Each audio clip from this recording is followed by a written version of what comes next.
Berbicara trading itu kan sebenarnya adalah dagang, ya kan, bahasa awal gampang itu adalah dagang. Jadi kalau kita trading atau melakukan transaksi tanpa kita memperhitungkan bagaimana metodenya, cuma asal tebak-tebakan, tidak tahu money management seperti apa, sebenarnya itu pasti jatuhnya ke arah judi.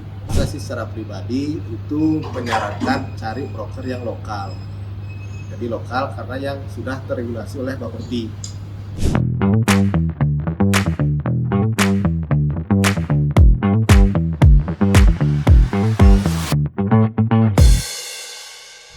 Halo Pak Trader, salam kenal, saya Tuan Wijaya sebagai founder Trader Inkubator Internasional.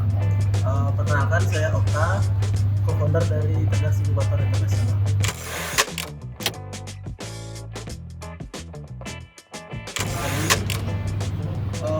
Mungkin sebelum trading di DC, saya pernah trading di banyak broker luar pernah, broker lokal lain juga pernah.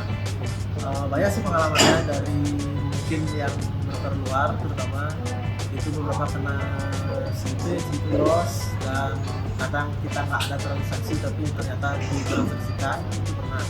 Jadi dari pengalaman itu sih kita belajar dan lebih baik kita cari broker yang terbaik untuk kita trading. Dan saat ini sih sejauh ini saya pakai DCF sih bagus, aman. Itu karena satu kan lokal yang regulasi dari Bapepti, dan juga spread dari di sini cukup tipis untuk ukuran lokal. Oke, sebenarnya kalau kita berbicara pengalaman, sebenarnya saya sudah trading sejak tahun 2013, jadi belajar. Habis itu dari 2016 seriusnya, nah jadi belajar dengan banyak metode, banyak pengalaman, dengan banyak broker juga salah satunya. Jadi cukup banyak pengalaman yang sudah kita coba, dan akhirnya di beberapa tahun terakhir kita menemukan sebuah metode yang dimana bisa kita implementasikan, bahkan teman-teman trader pun bisa menggunakannya. Dan memang itu sudah terregulasi dari Bapepti, sehingga kita trading jadinya aman, nyaman, dan tidak ada kecemasan jika kita menggunakan dana yang besar di trading kita.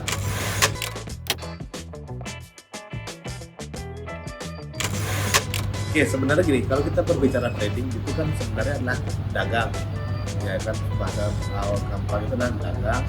Jadi kalau kita trading atau melakukan transaksi tanpa kita memperhitungkan bagaimana metodenya, cuma asal tebak-tebakan, tidak tahu money management seperti apa, sebenarnya itu pasti jatuhnya ke arah judi.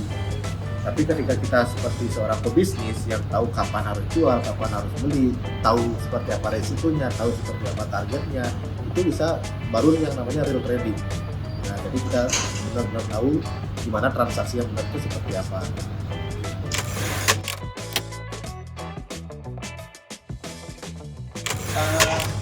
Jadi mungkin tips pribadi yang saya jalani untuk memilih broker itu, yang pertama, untuk saat ini saya hanya menggunakan broker lokal.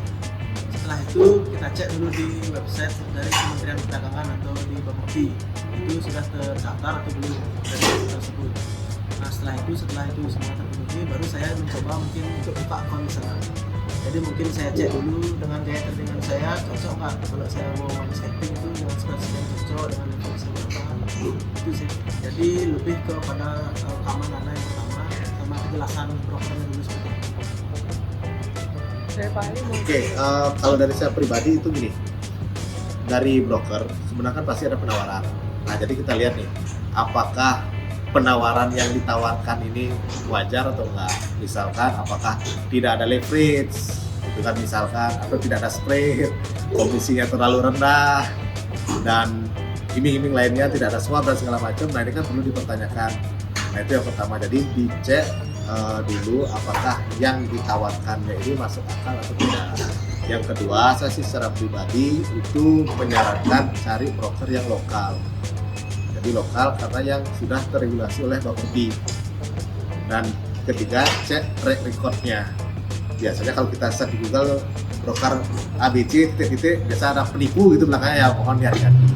Ini kita cek. Baru yang terakhir nanti kita masuk ke market, kita coba mungkin dengan dana yang minim dulu, apakah ada masalah di transaksi kita, apakah sering slippage, ataukah ada gini ketika kita open itu lama, atau seperti apa. Kalaupun wajar-wajar saja, tidak masalah. Tapi biasanya kalau broker yang nakal itu akan banyak ada masalahnya seperti itu.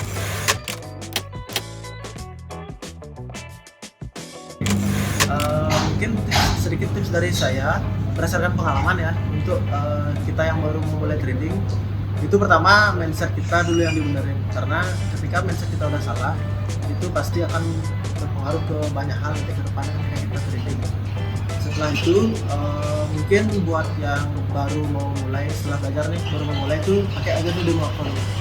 Jangan langsung kalau bisa ya jangan langsung ke akun kerjanya, perlu mengusut dulu, coba dulu strategi atau metode yang teman-teman udah pelajari itu worth it atau enggak. Setelah itu kalau sudah yakin dan punya datanya, itu boleh lakukan forward test. Setelah itu baru kita bisa lakuin real account. Jadi kita bisa trading di real account dengan metode yang udah kita tes di data backtest yang dari demo account tadi. Oke, based on pengalaman, jadi tetap satu harus punya ekspektasi yang benar dulu. Jadi trading ini apakah teman-teman akan jadikan bisnis atau cuma sekedar ikut-ikutan atau judi. Itu ekspektasi yang benar. Yang kedua, punya metode dulu yang benar. Apakah benar metode ini menghasilkan atau tidak. Dan yang ketiga, pastikan money management atau teman-teman menggunakan dana dingin, dana yang siap teman-teman resikokan. Dan yang keempat, itu sebisa mungkin teman-teman join di komunitas yang mensupport teman-teman untuk bisa berkembang. Oke, dan yang terakhir jangan lupa pakai broker terpercaya dari broker kita, yaitu broker BCFX.